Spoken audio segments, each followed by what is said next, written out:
If you've been scrolling through endless lists of pre-built gaming rigs, watching YouTubers compare specs, and still feel like you're stuck between maybe this one and maybe that one, you're not alone. The market is flooded with eye-catching numbers, flashy RGB, and promises of fork-smooth gameplay, but the real question is whether any of those machines will actually fit into your daily routine without pulling a hair-pulling surprise later on. That's why I'm breaking down the HELLOLAND Ocean Park gaming PC, the kind of system that tries to hit the sweet spot between raw power and everyday practicality. Link is in the description if you want to check the product details on Amazon. First off, let's talk about who this machine is really built for.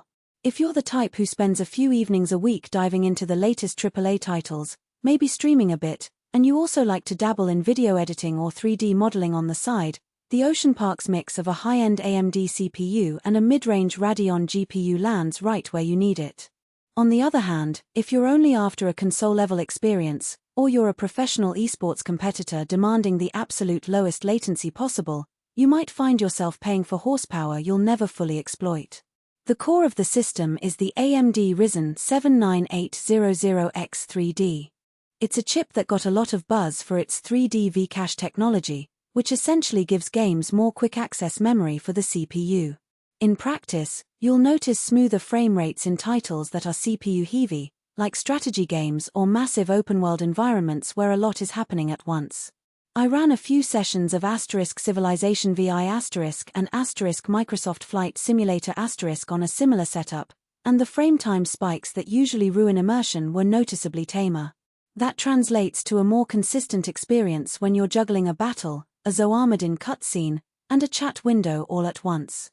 Now, the GPU, an RX 9070 XT, sits a notch below the flagship Radeon cards, but paired with that Ryzen, it delivers solid 1440p performance and can even push into 4K on medium settings. For a typical gamer who wants to crank up textures in *Elden Ring* or *Cyberpunk 2077* while keeping the framerate above 60 frames per second, the system holds its own. If you're planning to run a 4K TV as your primary monitor and want ultra-high settings across the board, you'll start seeing the card stretch, especially in the most demanding ray-traced scenes.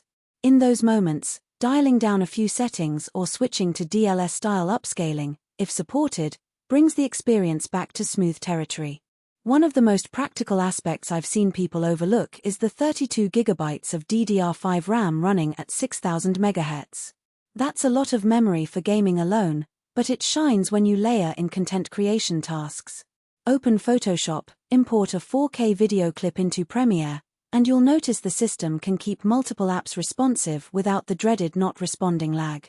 For streamers who run OBS, Discord, a web browser, and the game itself, that extra headroom means fewer hiccups during a live broadcast.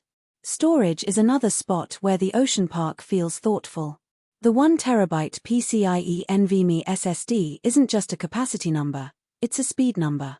Game load times are dramatically shorter than a traditional SATA drive, and the 7000+ read speed claim aligns with the kind of performance you'd expect from a modern NVMe drive. In real-world use, a fresh install of Red Dead Redemption 2 boots in under half a minute, and level transitions feel instantaneous. However, if you're a collector who wants to keep a massive library of 4K games installed at once, you might start feeling the pressure after a few months. Adding a secondary SSD or a large HDD later is straightforward, but it does mean planning for extra storage down the line. Cooling is where the Ocean Park tries to differentiate itself with a 360mm AIO water cooler and RGB-driven fan control through the Fusion 2.0 app. For most users, the AIO means the CPU stays comfortably under 70°C even under sustained load, which translates to quieter operation compared to an all-air cooler that would have to spin faster. The RGB is optional. I turned it off during work sessions to keep the vibe professional.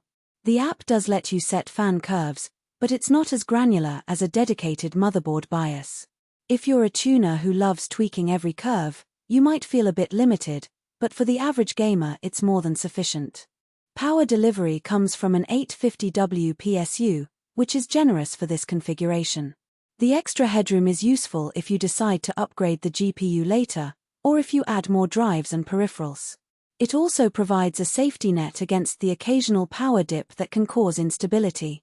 The downside is the PSU isn't modular, so cable management can be a little messier out of the box. I spent an afternoon routing the cables neatly, and it's a manageable chore, but it's worth noting if you're particular about a clean interior look. One of the biggest selling points the brand highlights is that each unit is 100% US assembled and stress tested. For peace of mind, that's a